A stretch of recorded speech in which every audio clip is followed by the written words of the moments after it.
Hello, and welcome back to Let's Play Sherlock Holmes, Crimes and Punishments. I'm your host, Tricondon. Let's move on to... I forget what the case is... A half-moon walk. Where are you going, Holmes? Have you been invited somewhere? We have been invited, Watson. We have. Where to? To the Baker Street Irregulars' annual dinner. They sent us an invitation. It is on the table. A dinner? How could those street urchins afford anything like that? I can't understand your interest in them, Holmes. They're dirty. They wouldn't hesitate to steal your wallet. Watson, you should be excited. It is a secret dinner. Its location changes every year. Read the menu. Sounds mouth-watering. All right. We, the secret police of Baker Street, invite you, Sherlock Holmes, and Dr. Watson to our annual dinner. Menu, entree, frozen rat head salad. Is this a joke? Not at all. Pray continue. Main course, sow's udder in Danny Nutcracker's way. Sounds disgusting, Holmes. Hedgehog goulash. Street turnips in homemade juice. And it goes on. I can hear them on the stairs now. Well, we can't go there. We can't eat that. Watson, you'll hurt the feelings of those poor children. We have to go. Oh, Mr. Holmes. It is fine, Mrs. Hudson. Mr. Holmes! Wiggins, Dr. Watson is getting ready. He will be delighted to join us. You don't look well, my young man. Is there something wrong? Don't tell me the dinner is cancelled. Mr. Holmes, it's my brother Leighton. He's in a prison cell. They say he's killed 2 men. You have to help us, Mr. Holmes, 'cause I know he didn't do it. Where is he now? From what I've heard, they took him to the yard, and they gave him a good beating already. You know what they're like. They'll hang him. They won't look any further. Holmes, we have to help him. Well, and forget about the dinner. Wiggins, I'll take the case. You're fantastic, Mr. Holmes. I'll be waiting for you at the crime scene. You'll be there, right? It's on Half Moon Street in Whitechapel. Very well. That was one of the most front-loaded ones yet. Investigate the crime scene, interrogate Leighton. I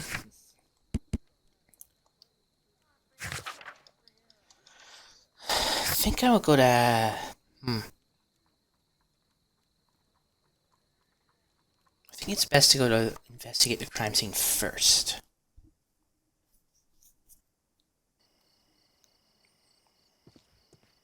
Spooky.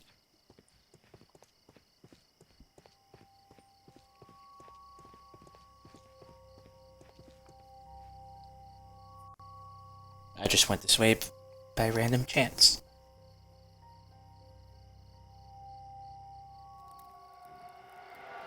Please, gentlemen, leave the scene now. Oh, Mr. Holmes, is that you? Good evening, Constable... Constable Marrow. I was here with Inspector Aberline during the Ripper case, Mr. Holmes, back in '88. But then this is nothing like that case. With this one, we've got the murderer, the weapon, and the statements, which speak for themselves. Of course, Marrow. But you know that appearances can sometimes be deceiving. Who were the victims? The 2 men here, both shot. The stout fellow was Brian Vercotti, a well-known ruffian. The other, Kenneth Butler, a jeweller by trade. You spoke of statements. You have witnesses? Well, I was there, so I gave my own statement. And then there were 2 other witnesses who said they saw the killer Chapman.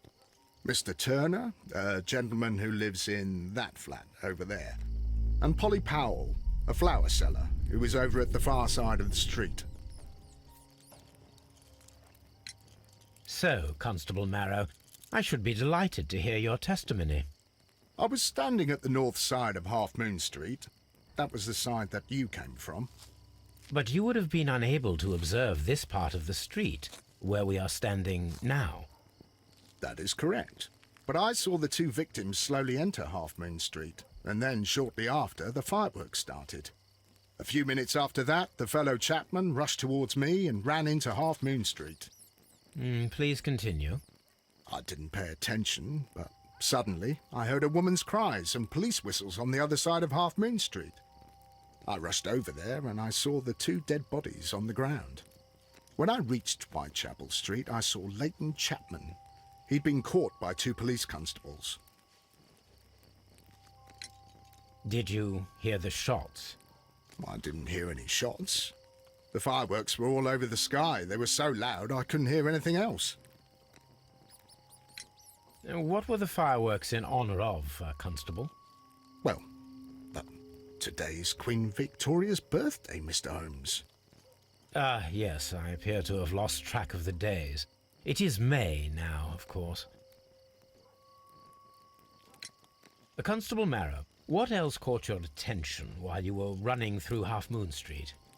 I saw nothing but rats, and I took the time to light every corner with my lamp. Did you happen to look up at Mr. Turner's window when you were on Half Moon Street at that time? Yes, I saw that the window was open, but no one was there. It was dark in the room. Constable, your statements have been of great value to me. Alright, so what I'm thinking right now is that Mr. Turner shot them from his window.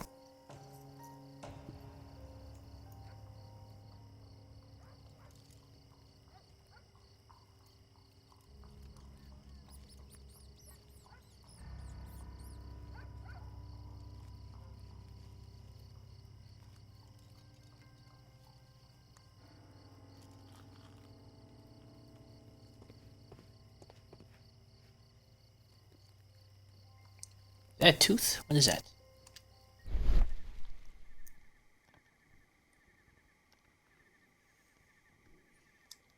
A piece of wood that has stuck between the cobblestones.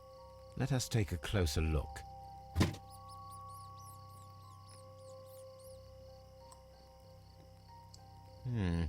This shard of wood is quite new.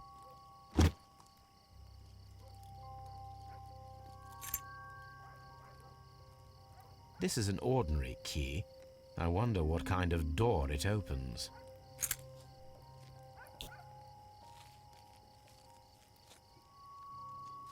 The bullet struck his head. This man didn't stand a chance.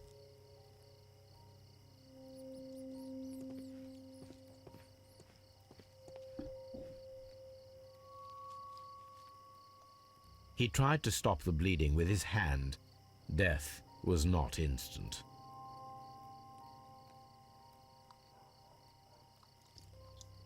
The bullet penetrated his stomach, a dreadful wound.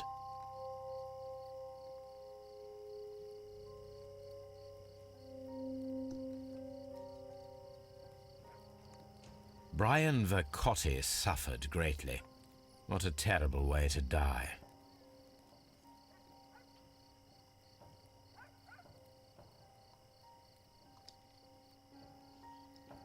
A tattoo from Westgate Prison. Vercotti must have done some time there. Okay, interesting.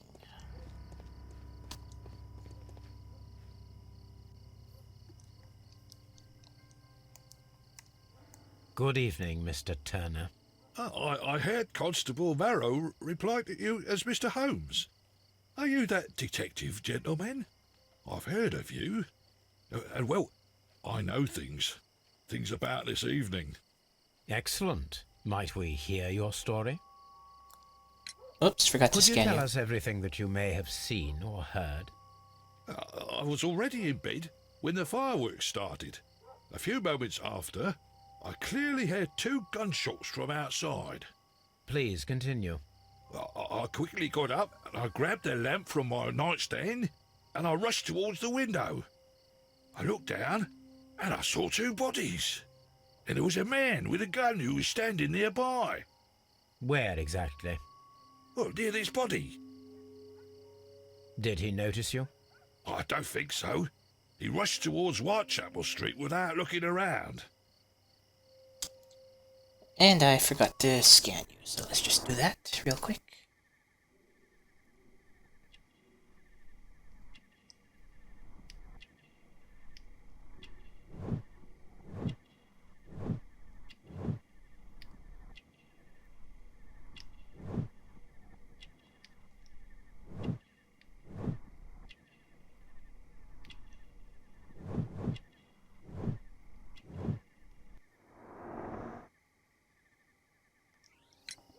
Mr. Turner, did you see anyone else in the street?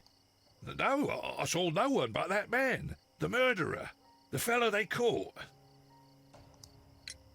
Were the two shots you heard consecutive?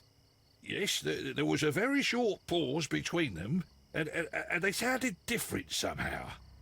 It seemed to me that the second shot was louder than the first. That is an interesting comment. Mr. Turner, what were your actions after you stepped up to the window? I was afraid that the man with a gun might return, so I stayed close to the window till I saw the policeman coming in the Half Moon from Whitechapel. Then I walked out to tell them everything I saw. You have helped us a great deal, Mr. Turner. Hold on, didn't the cop say something against that?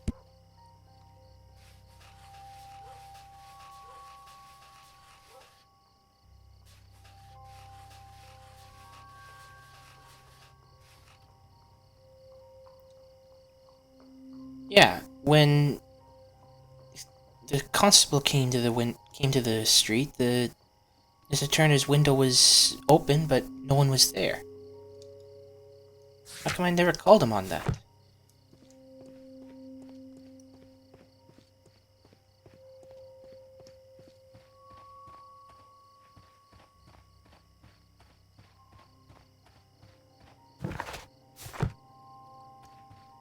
Oh, there's the woman.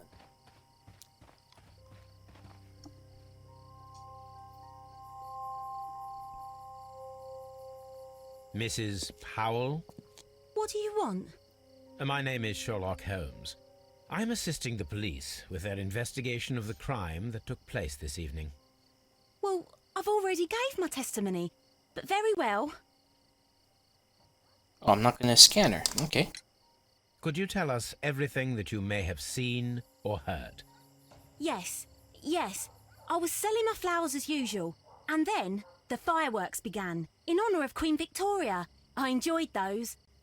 But then, all of a sudden, a young lad ran out of Half Moon Street and stopped just by me. He had a gun in his hand. He was like a ghost, and all covered in blood. It was dark, but I could see him, because of the flashes from the fireworks. And then? I screamed as loud as I could. I knew that a policeman should be on duty in the vicinity. He had no time to escape. 2 constables got him. Then another constable came out from the very same street, and I heard him talking of a horrible murder. Mrs. Powell, did you hear the gunshots?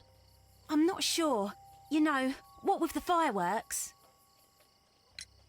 Did you see anyone else leaving Half Moon Street, prior to or at the time of the crime? No, sir, I did not.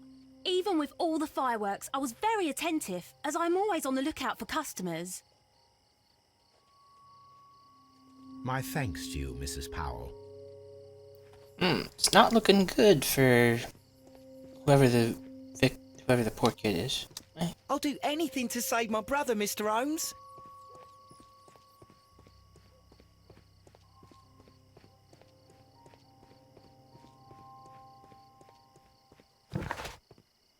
Alright, let's head to Scotland Yard and talk to the kid. But first, before I get too bogged down with clues... And... Nope.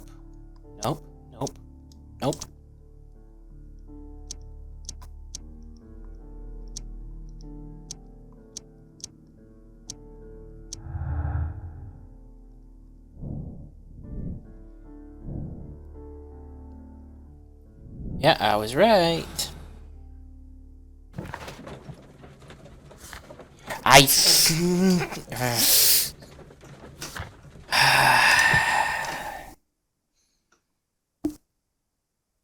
I've gotta go back after I interrogate the guy. Mr. Holmes, whatever brings you here so late at night?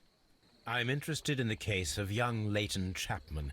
He was arrested earlier this evening and accused of a double murder. I beg your pardon? That case is quite clear to the police. Or are there any new facts that we don't know about? Who knows, Inspector? Look, you are free to investigate, of course, Mr. Holmes. Chapman was arrested with a revolver in his possession.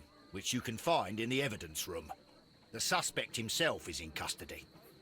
Did you find anything else on his person? A few personal belongings.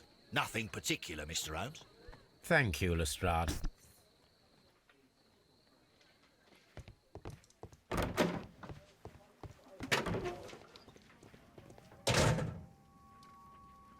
A cheap watch, bought with his own money, no doubt.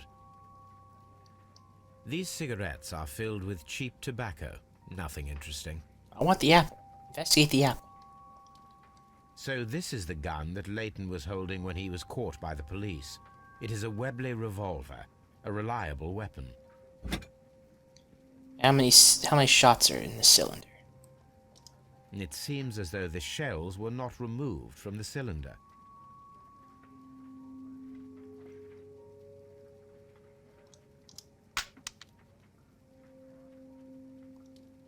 Two out of the 6 shells have been fired. There were 2 shots.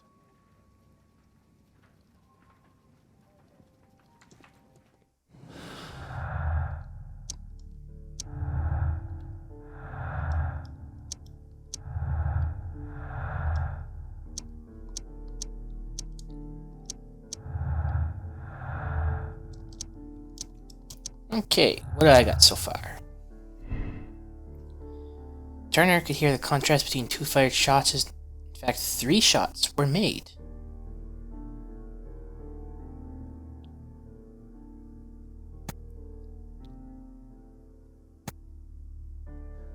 Well, this one is going to lead to a test, so I think I should do that.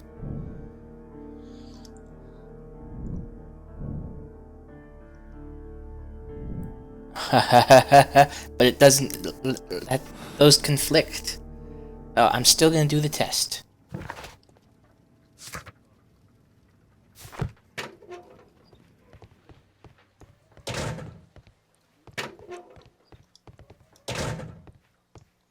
Please escort this suspect for interrogation. Good evening, Mr. Chapman. Who are you? I've got nothing to say. It's all a mistake. Calm down, Leighton. I have come here to help you. To find out if you truly are innocent, as your younger brother Wiggins has told me. My brother? You know him? Then that means you're... Sherlock Holmes. Oh, blimey. All right, Mr. Holmes. I'll tell you everything. That's a nasty scar.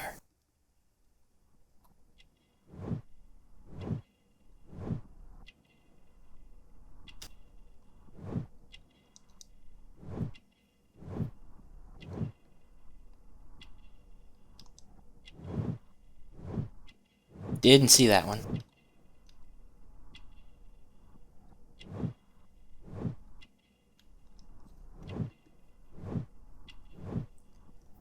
Ah! So whoever killed them was targeting people who had been in prison. Good. Tell me your account of what happened. I left my work, and I hurried up to see the fireworks in Whitechapel.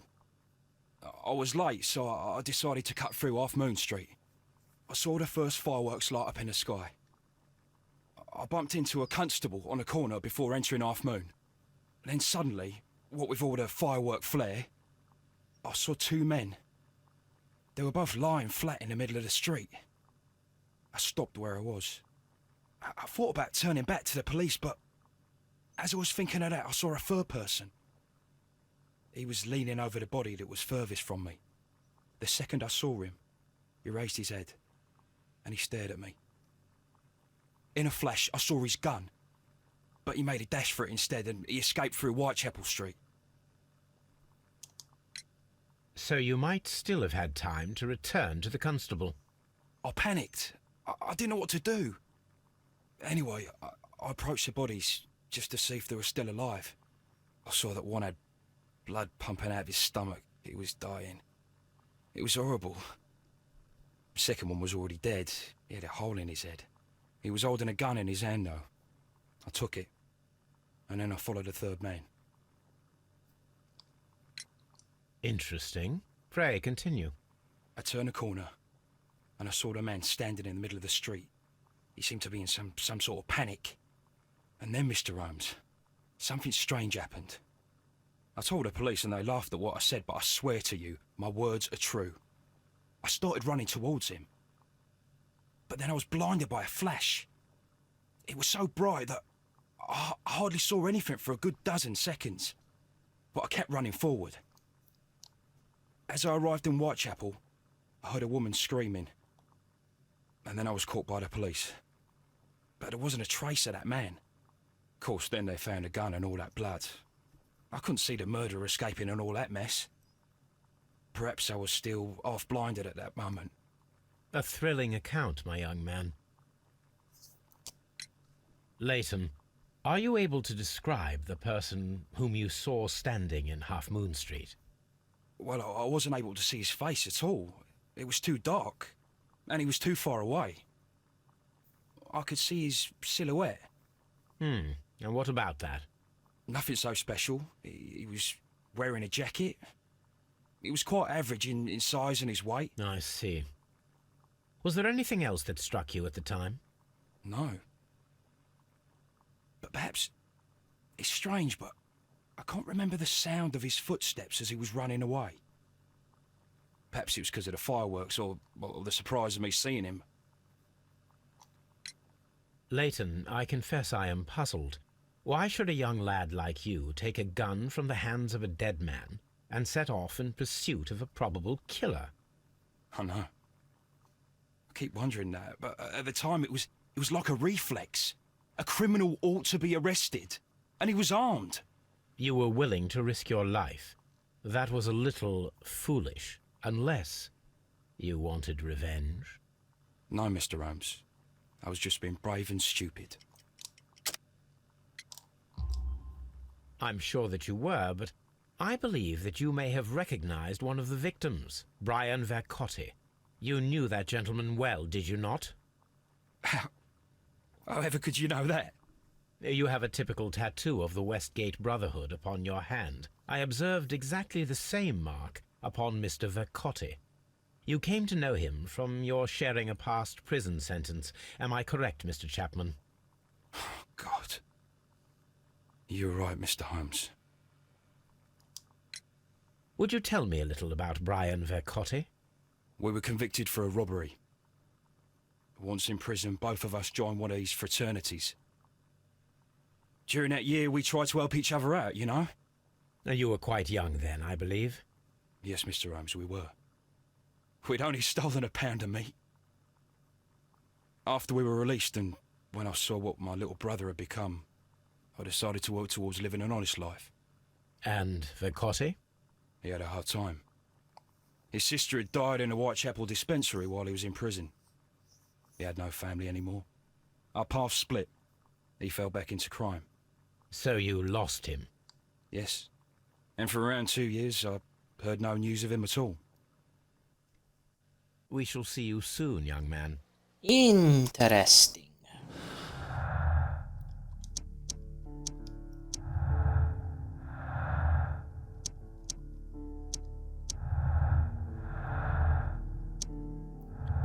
Okay, what is this?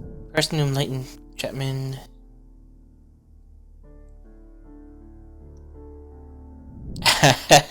No, that's definitely not right.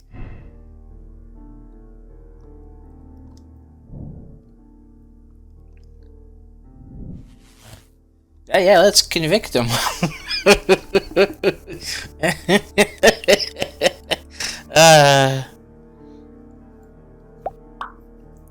Stupid controller. That's not right. It's not right, game.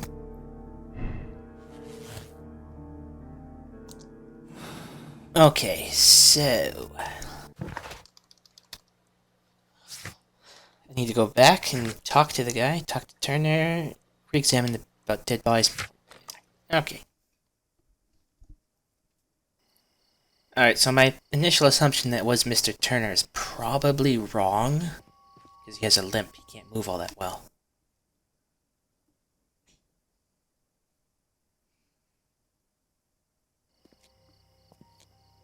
What's up with you, lad? What are you waiting for? I'm waiting for my brother to be released. Your brother? The one that you caught, beat up and imprisoned. Ah, the murderer. He ain't killed no one, copper. Watch your mouth, lad, else you'll be joining that worthless brother of yours. Must you insult Wiggins?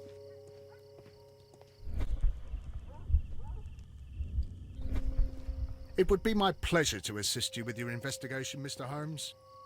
Mr. Holmes, did you see my brother at Scotland Yard? Is he all right?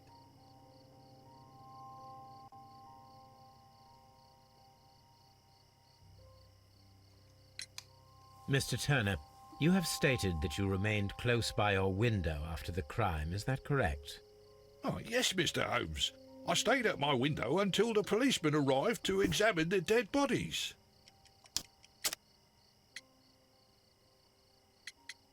It's either the limp or the contradiction. Gonna go with the... That is very interesting, Mr. Turner. Constable Marrow stated that he did not see anyone at the window when he was running through Half Moon Street. Well, I think Constable Marrow and me, we might have been distracted by the whistles and shouts coming from Whitechapel. We could have missed each other somehow. You understand what I mean? It was a bit of a stressful moment, to tell you the truth, sir. Allow me to form my own theories, Mr. Turner. Would you mind showing me the view that you had from your window? Not at all, Mr. Holmes. Please, follow me. Mr. Turner appears to live very modestly. This fire is dying out. It was last tended to over an hour ago.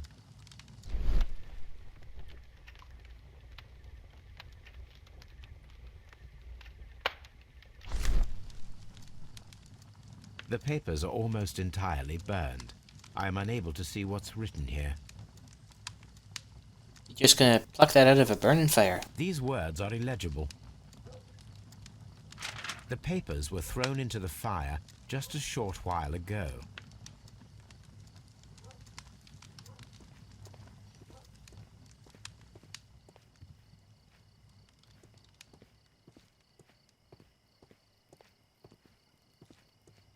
I hope you don't mind if I snoop around. Whatever your name was. Ryan?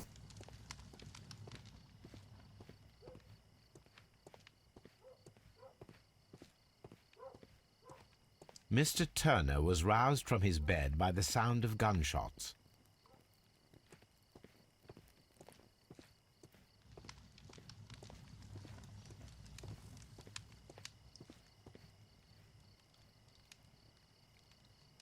This kitchen knife is quite sharp.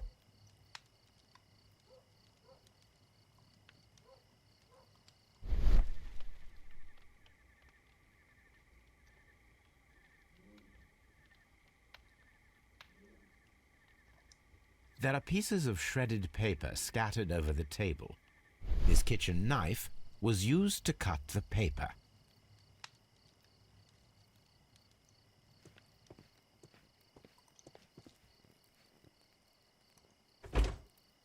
So, that's the view Mr. Turner had when he opened the window. Brian Vercotti's contorted corpse. The dead body of Kenneth Butler. Mr. Turner had a perfect view of the crime scene. He saw the bodies clearly, and Leighton Chapman standing over them. Anything else you would like to know, Mr. Holmes?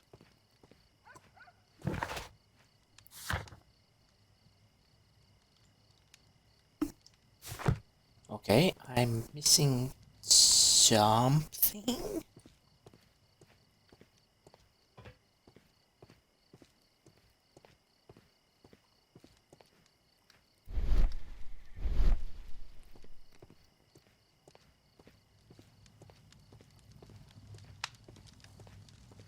Can't see anything right now. Maybe I need to recreate the whatever. Select the gunman.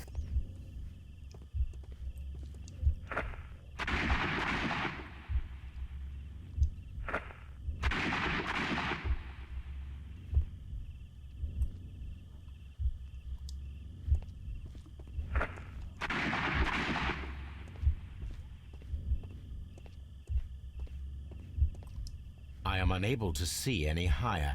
I need to find something to lift my lamp.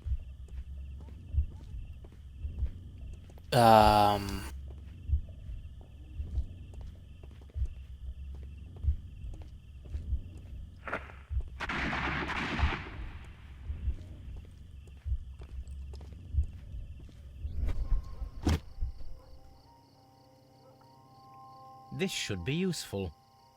Glad I stumbled onto that.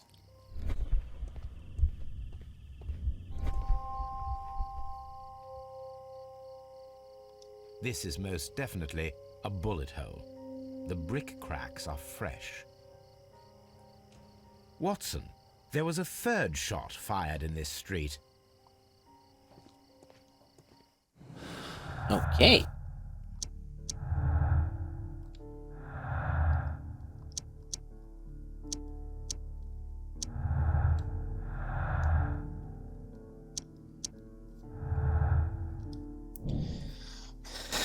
Now seems reasonable. Is 3 shots? Okay. Both died of crossfire. One of the guns is now missing. Yeah, it takes that out, so it's a double murder.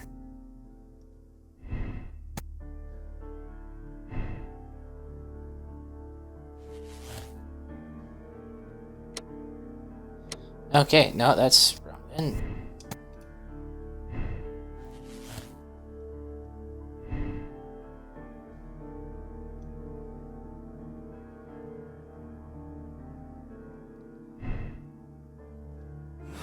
okay, so what do I do about the disappearing man? Find a use for the wood.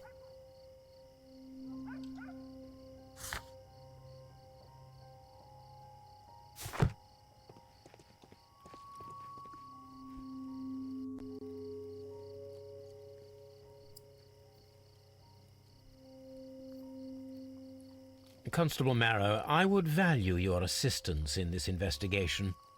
It would be my pleasure, Mr. Holmes. I would like to make sure that there are no places in Half Moon Street where a man could hide while you were running through it with your lamp. All right, Mr. Holmes, what should I do? Take your lamp and start walking, just as you did before, and try to find me. Understood.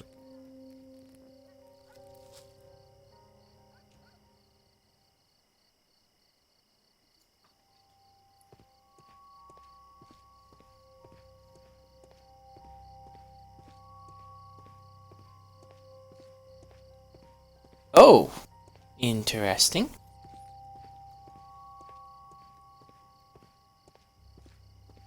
Well, I found him.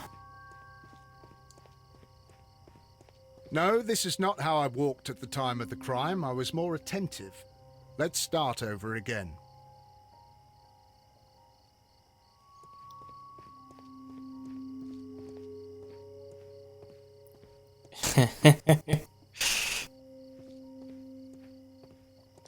I can see you very well, Mr. Holmes. All right, Constable. Let's try again. I'll find another place to hide. Let's play hide and seek with Holmes. Here you are, Mr. Holmes. All right, Constable.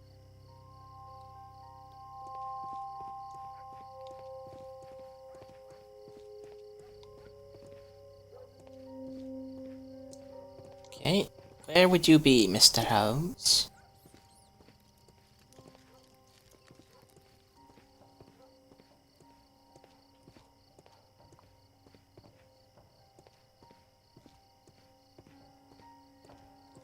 Mr. Holmes, it wasn't difficult to find you at all. It is obvious now. No one could escape Constable Marrow's lamp while hiding in the street.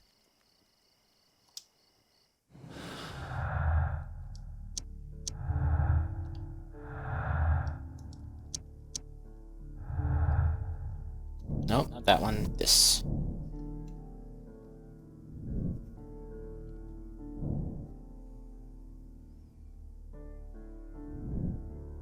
Wait, recreate the fireworks?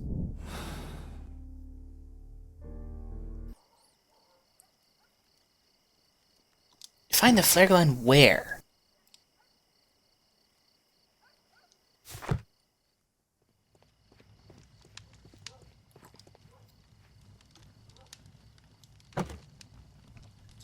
Hello!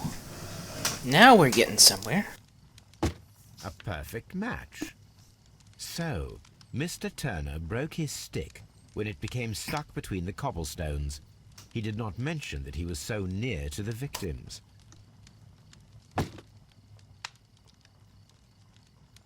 The books on this shelf are in a mess.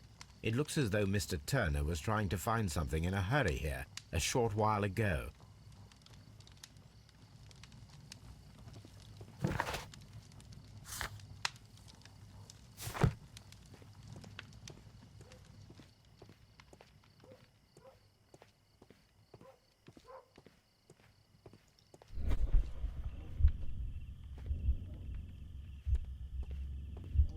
Oh. Okay. You got up from bed.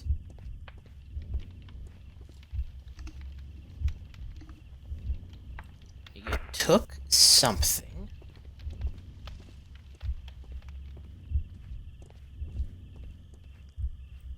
Open the window.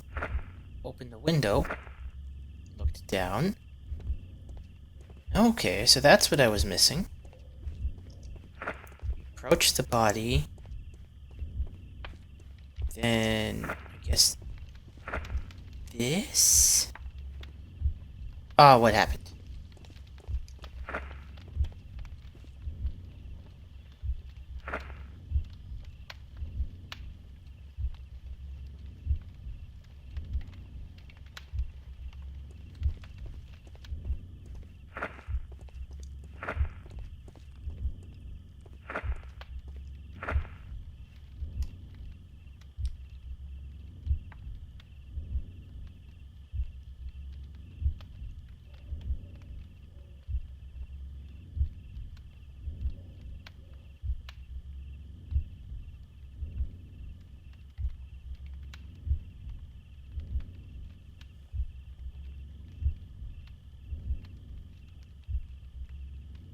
No, it didn't happen this way. Oh boy.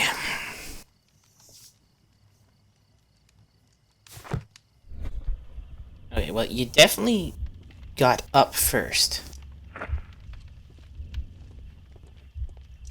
Maybe you...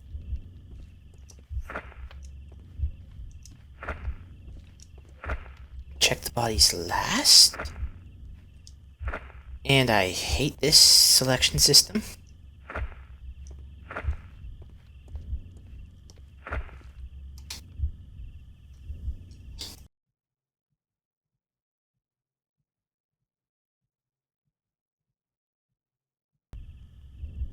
No, it didn't happen this way. Oh boy, here we go.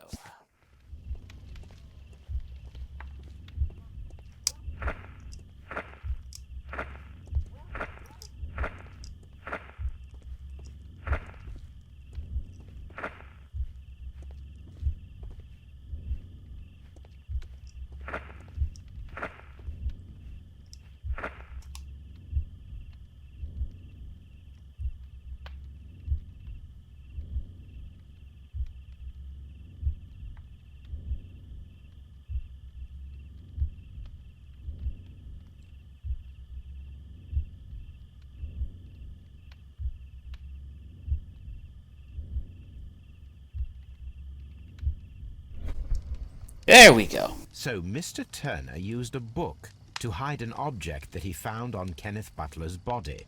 The question is, what did he find? And what did he burn?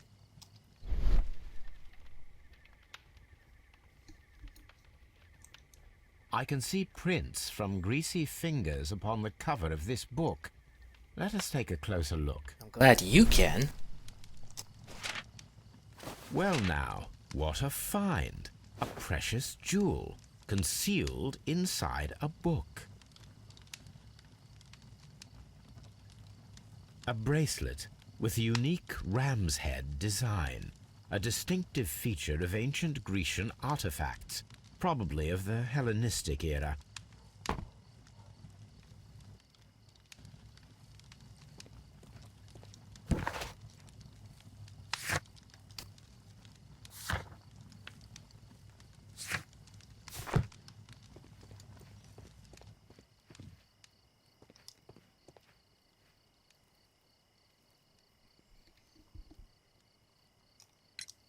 Mr. Turner, how would it be possible for a man of advanced years, such as yourself, to rush from his bed to the window in a matter of seconds, as you have stated? Well, I'm able to move very quickly, despite my age. And when the situation requires it, Mr. Holmes. I highly doubt that, Mr. Turner.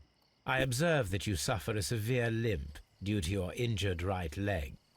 It would have taken at least 10 seconds for you to approach the window. That means you could have easily missed something or someone in Half Moon Street during that time. You're right, Mr. Holmes. I could have missed something. But it did seem to me that everything happened so quickly. Time can pull tricks on you. And what of everything else that you told us? Mr. Turner, it is vital that we have your complete and true statement. Mr. Holmes, I do assure you that the other things I said were most sincere. The bracelet? Mr. Turner, you were not sincere with me. Not then, and not now. But Mr. Holmes... This, Mr. Turner, does not look like anything that a poor man might possess. It is worth more than the home that you live in. I can explain. No, merely correct me if I am wrong. You saw Leighton Chapman through the window, but you also noticed a glittering object on the ground, this precious jewel. You walked down and took the bracelet from the body of Kenneth Butler, and when you heard the whistles, you hurried away. That broke your walking stick. It caught fast between the cobbles. Constable Marrow was unable to see you in the window as you were climbing up the stairs on your way back to your flat. Upon returning home, you hid the precious jewel inside a book. Mr. Holmes, please don't send me to prison. I didn't do anything bad. I'm just a poor man. When I chanced upon the bracelet, I saw it as an opportunity to make a little money. I was desperate. I only took the bracelet, that's all, I swear. You made a mistake by lying to me. But you are not a criminal. I believe that. Although I must return this bracelet to its rightful owner. Okay, investigate the ancient bracelet. So how do I do that? I'm gonna search my things. I still haven't found the flare gun. Don't know where to get a flare gun.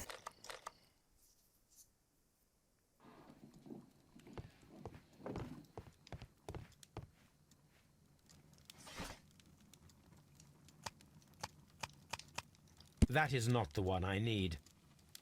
That is that